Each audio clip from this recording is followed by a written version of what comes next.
in 2003, Nissan came out with their Nissan Murano, which was their first SUV. And I thought that vehicle was way ahead of its time. I really actually liked it, especially for the exterior styling.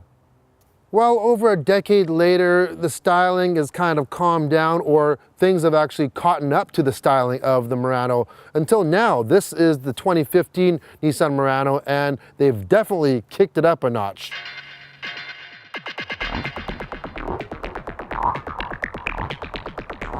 So starting from the front, you have the standard signature Nissan grille like you see on many other Nissans now. In the front here you have HID headlights that come standard. This is the SL trim, which is not the top of the line, that's the Platinum. And you do get HID headlights. You get string style LED treatment in the front as well here. For wheels, you get standard 18-inch wheels. You can go for the 19-inch if you get the Platinum version. Now onto the back, you see all these flowing lines. This is very, very heavily styled. You have this chrome accent on the bottom that really accentuates. It basically makes it look like a real tight waist in this area here. And then onto the back, you have the new floating roof design. As you see, it's all blacked out here, and it looks like the roof is just floating. And that style is now being copied with the new Maxima as well. Onto the back, very, very heavily styled tail lights, basically like a boomerang. It's connected to the rear hatch and bends all the way through the side of the vehicle. So overall, as you can see, it's very heavily styled. I personally like it. Some people might think it's overstyled, but to me, that's what the Murano is all about and what it was in 2003. Something just wow, you know, it was something out of space practically. Now, this vehicle kind of is an anomaly. You have the Nissan Rogue and then you have the Pathfinder, and this one kind of fits in between. But those two vehicles kind of look similar, and this one's kind of like one of these is not like the other, which is fine. Well, the interior gets a full makeover too, and it has a very, very premium-like feel to it. Yes, some of the materials aren't premium materials, but they definitely have a look to them that are very premium. And it's almost like this is kind of one step above Nissan. This is kind of like, it's almost Infinity. This is like, you could almost put an Infinity badge on this vehicle here.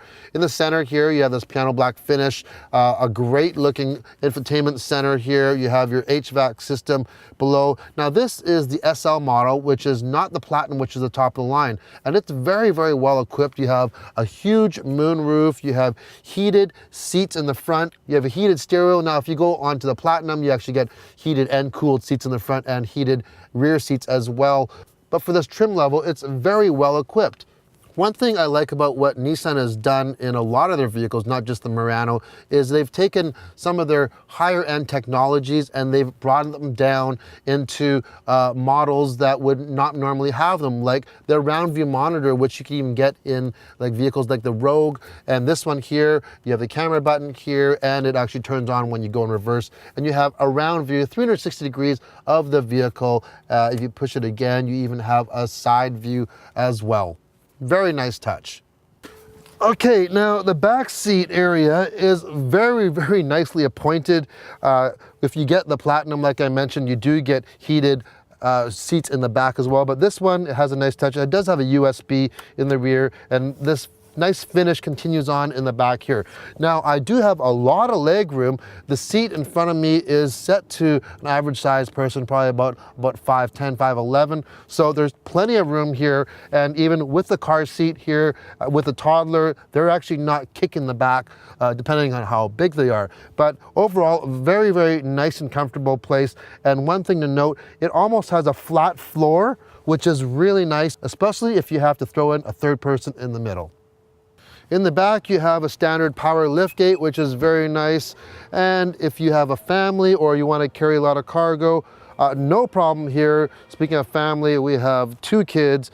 I have a full-size stroller here, and you can see that it does fit, no problem all the way in, including the 2 seats as well. I could place them on top here. I like to put them on top so I can put more cargo to the left, but as you can see, a lot of room. If you need more, you can actually fold the seats down. That's, of course, if you don't have car seats like I do. On the road with the Murano, under the hood, a 3.5-liter V6 putting out 260 horsepower and 240 pound-feet of torque, and that's matched to an Xtronic CVT transmission. Now, a couple things. 260 horsepower. Is that a lot for a vehicle this size?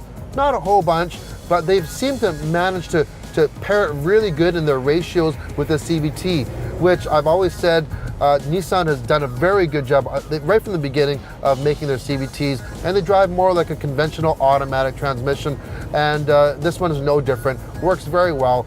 Could it use more power? Absolutely.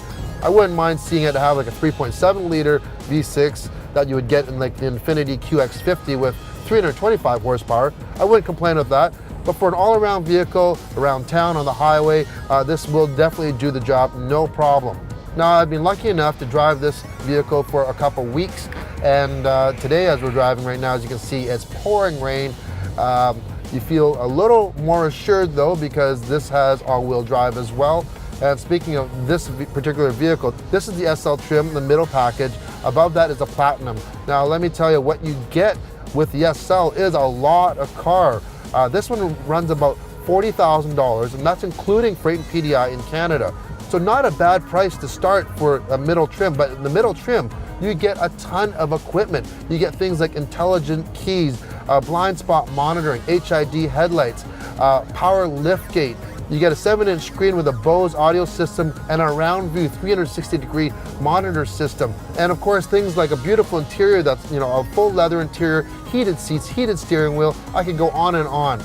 You definitely get a lot of value for the money on this Murano. Now for the downside, for me, I really find that the steering on the Murano is a little too light for me. It's a little bit vague on center for what I'm used to, but a lot of people will like that because it's very easy to maneuver and easy to park. My wife had a chance to drive it for a couple days, and she mentioned the same thing. She said it was very easy to drive, very easy to park, so she had no problem with it. She was a big fan of that. Now, styling is always subjective. Personally, I like this avant-garde styling of the new Murano, but I was also a huge fan of the original one. One thing though you can't disagree on is the value though. You get a lot for your money here. If you're looking for a premium SUV at a non-premium price, you'll definitely want to put this one on your list.